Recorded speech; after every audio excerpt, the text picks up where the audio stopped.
Zodd the Immortal, is a legendary warrior and apostle feared on battlefields for centuries. Known as Nosferatu Zodd, he earned his reputation over 300 years of war, killing countless opponents, then suddenly disappearing for years, only to reappear in continuous slaughter. Despite his monstrous form, Zodd is not a mindless killer. Unlike other apostles, he respects strong opponents, and takes no pleasure in torturing the weak, instead viewing battle as a pure contest of strength. Those who survive a fight with him, like Guts and Skull Knight, gain his admiration and occasionally his support, as shown when he tosses his sword to Guts mid-fight to help him defeat Boscone. While he mostly helped Guts to keep him alive until the eclipse, this also showed his respect for Guts as a worthy rival. In human form, Zodd is a towering warrior with extraordinary strength and durability. He first meets Guts while defending a Tudor fortress, and he's actually the first apostle Guts ever had encountered. When Guts injures him, he commends the swordsman for being the first man to injure him in over 300 years, before transforming into his apostle form and fighting Guts at full strength. In his released form, he becomes a towering beast with massive horns, bat-like wings, and incredible power. His wings allow for both aerial assaults and quick escapes, and his apostle body can withstand brutal attacks. Despite Guts and Griffith carrying out a pincer movement on him, he easily overwhelms them but abruptly stops when he spots Griffith's crimson behelit and warns Guts of a dark destiny before flying away. As an apostle, it's his duty to serve the God Hand, and knowing Griffith is destined to become one, he intervenes and kills Wyald when the latter forces Griffith to invoke the eclipse prematurely. During the fated eclipse, Zodd confronts Skull Knight outside of the temporal junction point, as he has no interest in slaughtering the Band of the Hawk. They both engage in an intense battle before Skull Knight ultimately overpowers him. 2 years after the eclipse, Zodd pledges his loyalty to the reborn Griffith, fighting alongside other apostles in liberating Midland from the Kushan Empire. He clashes with Guts again in the Hill of Swords, but ultimately retreats per Griffith's command. Their next meeting would be in Vertanis, where they would go against Emperor Ganishka, but this time, Zodd teams up with Guts to battle the Emperor's mist form, as both enter a temporary truce and vow to fight some other time.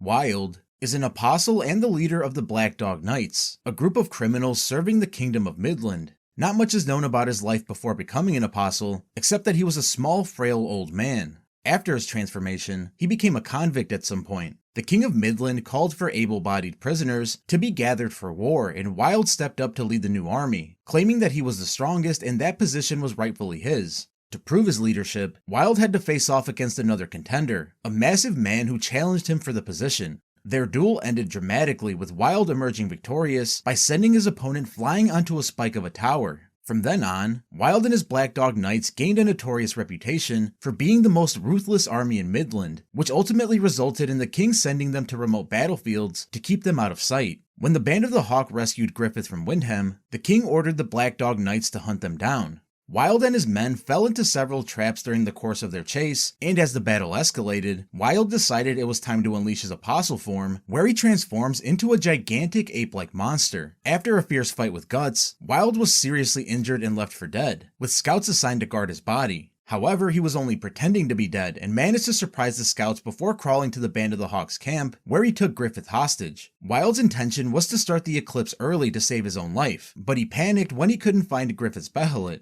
At that moment, Zodd intervened and impaled Wyald with his horns to ensure that the eclipse happened at the destined time. Wyald pleaded for mercy, but Zodd rejected his reasoning and brutally ripped him in half. In the end, Wyald's essence was drawn into the abyss, while his body reverted to the frail old man he once was. And really quick, if you enjoy straight to the point informative anime and manga content like this, then make sure to subscribe and turn those notifications on, because we post a video covering all sorts of anime and manga related topics on this channel at least once every 5 days, so we'll have you covered.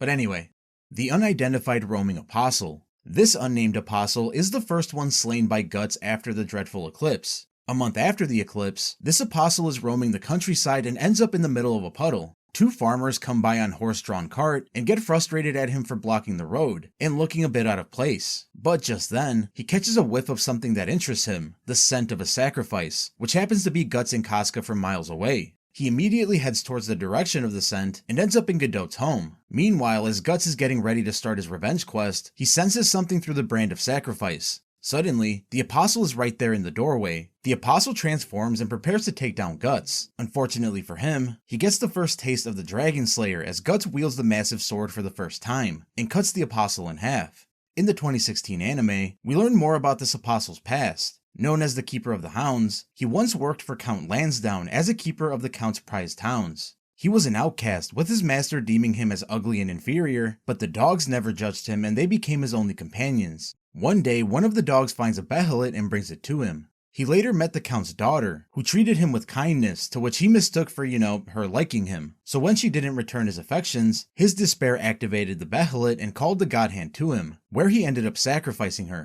eventually keeping the lady's remains as her memory, which he displayed in the mansion's foyer where he stayed, leading to his eventual end at the hands of Guts.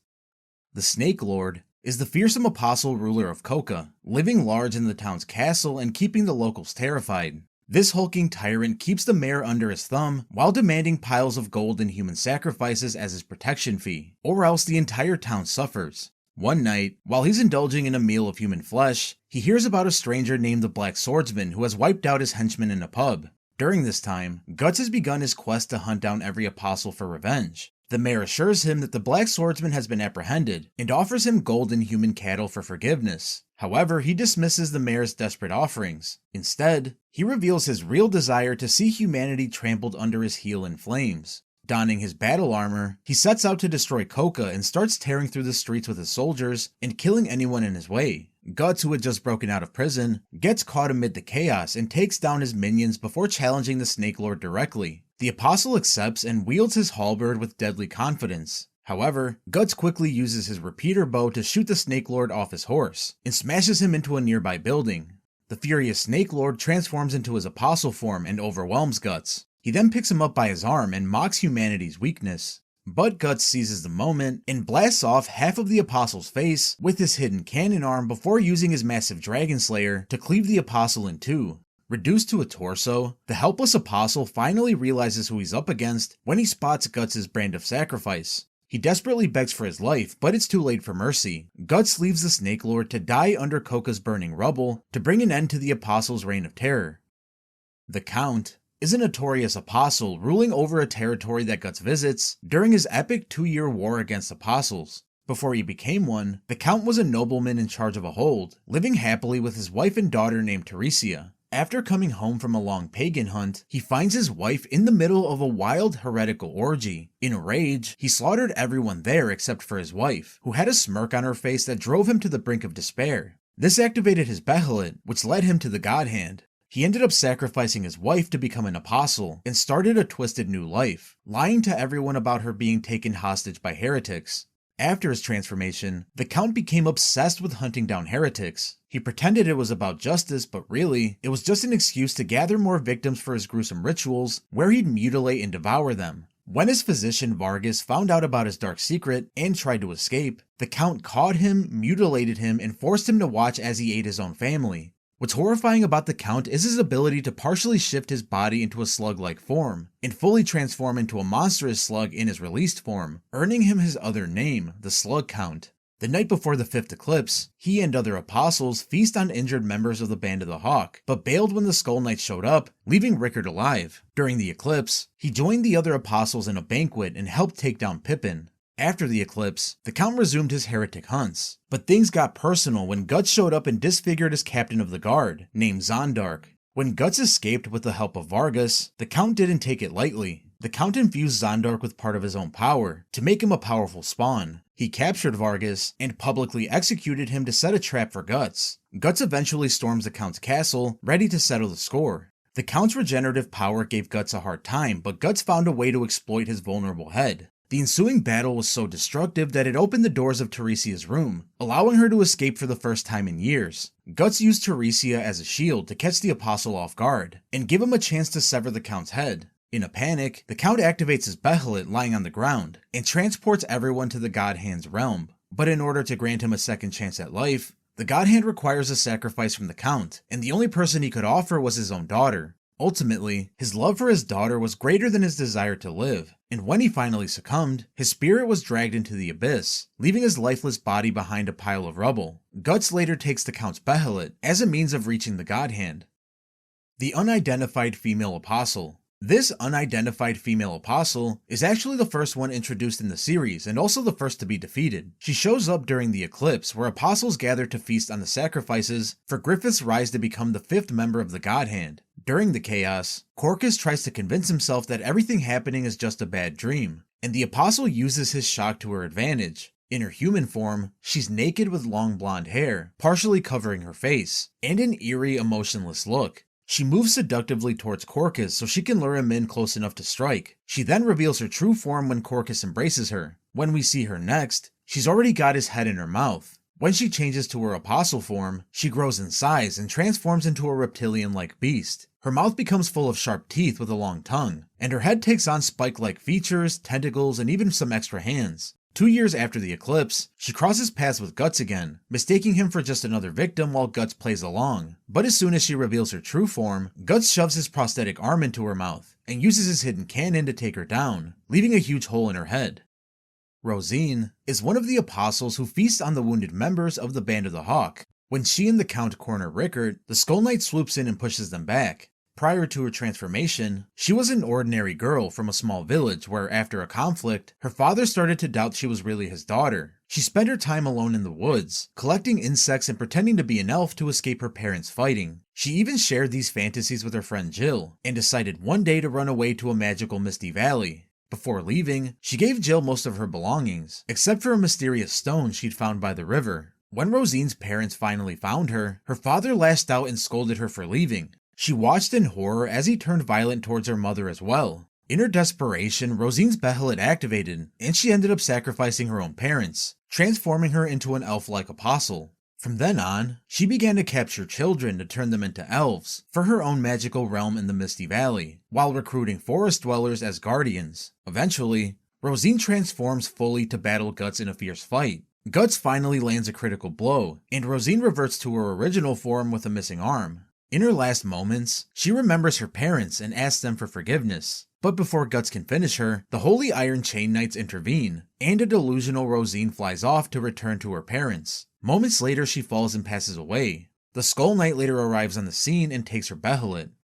The Egg of the Perfect World was a lonely outcast in the city of Albion, who eventually became an apostle. His appearance was that of a flesh-colored creature, resembling a Behelit, with orange eyes and tentacle-like extensions to help him move around. Marked with a brand of sacrifice on his tongue, he watched over the city while waiting for his purpose to unfold. As a former human, he was raised in isolation, his earliest memory being the trash dump at the Tower of Conviction, where he once found a Behelit as he scavenged through the garbage. When he decided to spy on the humans above, he was chased away with rocks and branded as a monster. Driven back down, he dug a deeper hole and lived by the refuse. Over time, locals unknowingly used his home as a graveyard. The weight of the bodies eventually crushed him, and in his final moment, his Behelit activated and summoned the God Hand. Having no loved ones, he sacrificed the quote world as it was to create a perfect world, thus transforming into the Egg of the Perfect World. When Casca and Guts arrived, he began influencing events to fulfill his ultimate purpose, which is to trigger the incarnation ceremony. He first transformed the Great Goat of the Heretics into a pseudo-apostle, which led to Casca's capture, and then turned Father Mosgus and his followers into pseudo-apostles as well. When Luca found herself near Albion's mass graves, the egg revealed his past to her, as if seeking for someone to acknowledge he once existed. But he was forced to flee when the Skull Knight attacked and gave him a fatal injury. On his way to the tower, he found the demon child who had been protecting Casca but was also dying. Out of compassion, the egg swallowed the child, while ensuring it could dream in the cradle of the new world inside of him. Reaching the top of the tower, the egg became a cocoon for the child, who transformed into Griffith's new body. The egg then realizes his real purpose, as his body cracked open to reveal the new Griffith.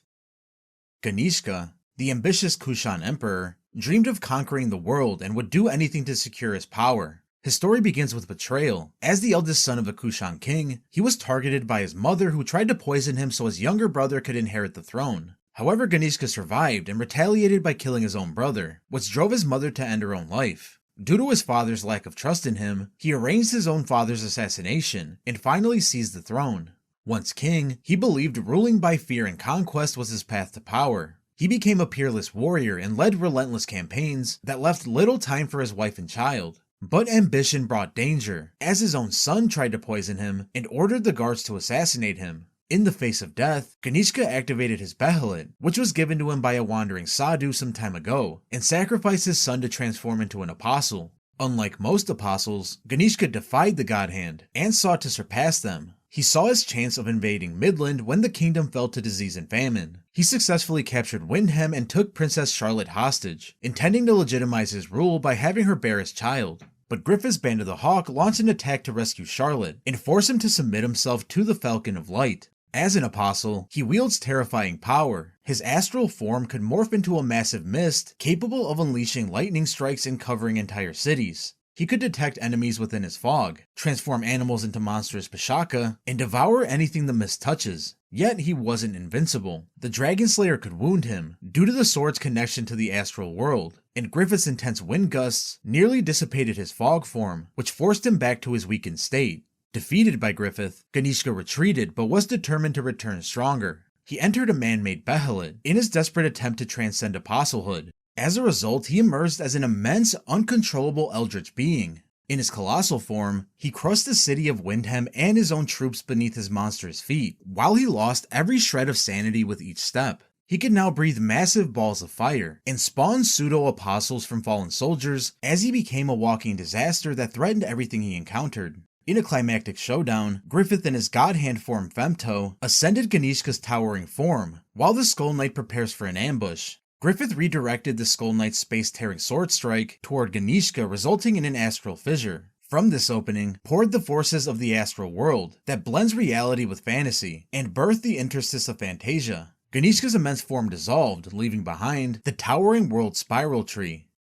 Grunbeld, the Great Flame Dragon, is a fierce apostle who serves under the reborn Griffith in the Band of the Hawk. Known for his towering strength and fiery spirit, he commands the giants of the Hawk and wields devastating power. Before joining Griffith's ranks, Grunbeld earned legendary status during the 100-Year War by defending his homeland with only 3,000 soldiers against an overwhelming Tudor force. Born to a noble family in the Grand Duchy Grant, he grew up on tales of honor told by his mother, who promised him that a glorious death in battle would lead him to God's manor. As a child, he met a blind girl named Benedict, who mysteriously prophesied that he would one day become a dragon. But when Tudor forces murdered his mother, young Grunbeld was captured and trained alongside his friends Edvard and Sigurd, to whom he built an unbreakable bond. At some point, he found a Behelit after slaying a tiger. As an adult, he became a celebrated knight who led the legendary Flame Dragon Knights. However, his rise drew jealousy and political scheming. He faced a heartbreaking betrayal from his comrade Edvard. In a brutal battle, Grunbeld tried to protect Benedict and Sigurd, despite being cornered and weakened. His desperation triggered his Behelit, where he met the God Hand. To survive, he sacrificed his dying friends Benedict and Sigurd, along with Edvard, allowing him to transform into a dragon-like apostle and tear through Tudor's forces with vengeance.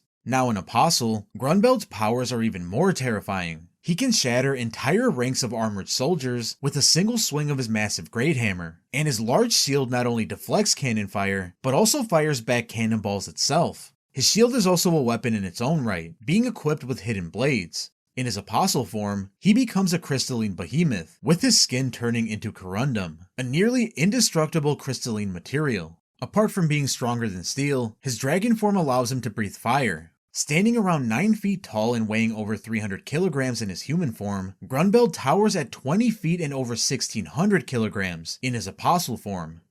Irvine, the silent shadow in Griffith's Band of the Hawk, is a master archer with deadly precision and unmatched range. While Zodd and Grunbeld charge head-on in battles, Irvine lurks in the distance and eliminates foes with arrows that seem to pierce with superb accuracy and force, enough to dismember opponents in a single shot. In human form, Irvine can fire multiple arrows at impossible distances, each one finding its target effortlessly, even when they're scattered across the battlefield. But it's in his apostle form that his skills truly become monstrous. He transforms into a sleek, wolf-like creature fused with his own bow that allows him to shoot even faster and harder. His fur generates his arrows, condensing into razor-sharp needles that unravel into thorny explosions as soon as they make contact, to tear his enemies apart from the inside out. His bow, now part of his body, can fire with ballistic-like force that can shred large opponents with ease. Despite his fearsome abilities, Irvine is not all blood and fury. A quiet, introverted soul, he's often seen retreating to the woods away from his comrades, where he enjoys peaceful nights by a campfire. His one true pleasure seems to be playing the lute under the stars, which gives us a rare glimpse of gentleness coming from his kind. He also displays a surprising tenderness when Sonia asks to warm herself by his campfire. He not only allows her, but also covers her with his coat when she falls asleep. Locus, known as the Moonlight Knight, is a legendary apostle in Griffith's Band of the Hawk, renowned as the mightiest of knights and an undefeated master of the lance. The tales of his unmatched skill and countless victories are so legendary that generations of young warriors grew up on stories of his heroics, yet he never bowed to any master until he found Griffith. Guided by a mysterious oracle to seek out the Falcon of Light, he arrives in Midland with a grand entrance, by swiftly dispatching a squad of Kushan soldiers with a single powerful thrust of his lance. Upon meeting Griffith, he pledges his loyalty and puts his absolute faith in him. Locus wields a massive lance with impressive precision and power that can cut down waves of enemies in one strike, but his prowess only grows more terrifying in his apostle form, as his body fuses with his steed to form a centaur-like creature that seems to glow with a silvery metallic sheen, and is outfitted with hooked armor. His lance transforms into an even deadlier bladed weapon, and his shield merges with his arm, making him a juggernaut on the battlefield, where his unstoppable strikes are as graceful as they are lethal. In battle, he leads his lancer unit with crushing force, as seen during the assault on Windham Palace, where he easily slices through Kushan forces to create an opening. Though he's a devastating force in war, Locus isn't just Griffith's battlefield enforcer, he's also his trusted advisor in political matters. His stoic and wise nature has earned Griffith's respect, making him the only apostle seen at Griffith's side during formal occasions. Rakshas, the eerie and elusive apostle assassin of Griffith's Band of the Hawk, is a former Bakiraka clansman who lives in exile. His motives are as twisted as his form. He claims to serve Griffith, but only so he can one day steal his head for himself. With a body that's amorphous, Rakshas can contort, melt, and even reshape himself to carry out the band's darkest missions undetected. Sneaking up on foes is his specialty. He once slipped past Zodd's watchful eye to dispatch Kushan scouts who dared target Griffith. He uses his amorphous body to conjure bladed tentacles, razor-sharp appendages, and other nightmarish weapons. He again blends into the shadows when he infiltrates the Kurultai Council of the Kushan by lurking inside a clan leader's body until bursting forth to unleash a storm of spikes. Rakshas' body holds all kinds of unsettling surprises. His head can shift to any spot, which makes him hard to predict, and also harder to kill. In a duel with Salat, Rakshas' mask is cleaved open, only for Salat to find nothing behind it. He can also turn his clothes into scythe-like blades, strong enough to slice horses in half. He also seems oddly attached to his mask, because when Salat breaks it, he's forced to retreat while visibly distressed, and also seems to be pretty bummed out when Rickert damages it with a well-aimed rocket. Borov makes his brutal debut during the horrific eclipse, sporting a monstrous salamander-like body, armored hide, and fearsome jaws. He's most notable as the apostle who tears off Guts' left arm during the eclipse by clamping it down with an iron bite. With Griffith reborn as Femto and beginning his assault on Casca, Guts desperately tries to break free as he picks up a shattered sword to fight off Borov. However, the sword can't cut through the apostle's hide, so he decides to cut off his own arm. Years later, Borov returns, in Griffith's new Band of the Hawk, now part of a demon lancer unit under Locus. In his human-like form, he's a terrifying lancer, armed with a lance and shield, and like his fellow demon lancers, has a creepy head on his lower back. Vlad Tepish is the twisted main villain in Berserk the Prototype, an early version of the story created in 1988. As you might have guessed, he's a direct reference to the real-life Vlad the Impaler. Just like his real-life counterpart, this terrifying lord also has a nasty reputation of lining his roads with skeletons of his enemies who were left impaled as a gruesome warning. With no wars left to fight, Vlad's cruelty turns inward, and he starts tormenting his own people. His most sinister pastime is abducting young children, none of whom ever return. When one girl's body is found impaled in a river, the terrified villagers call on a lone warrior named Guts in order to take Tepish down. Guts agrees, which sets the stage for a deadly showdown at Tepish's castle. Meanwhile, when a young village girl named Frika is brought to the castle, she quickly realizes Tepish isn't just a cruel lord, he's something else entirely. His cold, rotting skin and eerie, unnatural eyes give away his demonic nature. When Guts confronts Tepish, the apostle reveals his powers. He can manipulate metal and send spears flying with deadly accuracy. Then the true horror unfolds, as Tepish morphs into a towering hog-like bull, with twisted horns and a huge mouth of razor-sharp teeth, accompanied with goat-like legs and thick, rough skin. He seems unstoppable in his monstrous form, but Guts has one surprise up his sleeve, quite literally. Using the hidden cannon in his prosthetic arm, he stuns Tepish and then brings his massive sword down to slice the beast in two. As Tepish lies dying, he notices a strange mark on Gus's chest. It's the same symbol that was on the carriage that brought Frika to his castle. Before he can think through what it means, the castle crumbles and crushes him along with the unanswered mystery surrounding the mark. Well, that does it for every apostle in Berserk. I know some of you are wondering, where's the God Hand? Well, during my research, I saw that the God Hand was something completely separate from apostles, so I don't think it would make much sense to put them here. But if you want a separate video covering just the God Hand, let me know in the comments below and maybe we'll do it next. But until then, make sure to click the video you see on your screen right now to learn about every Saiyan transformation, and we'll see you there.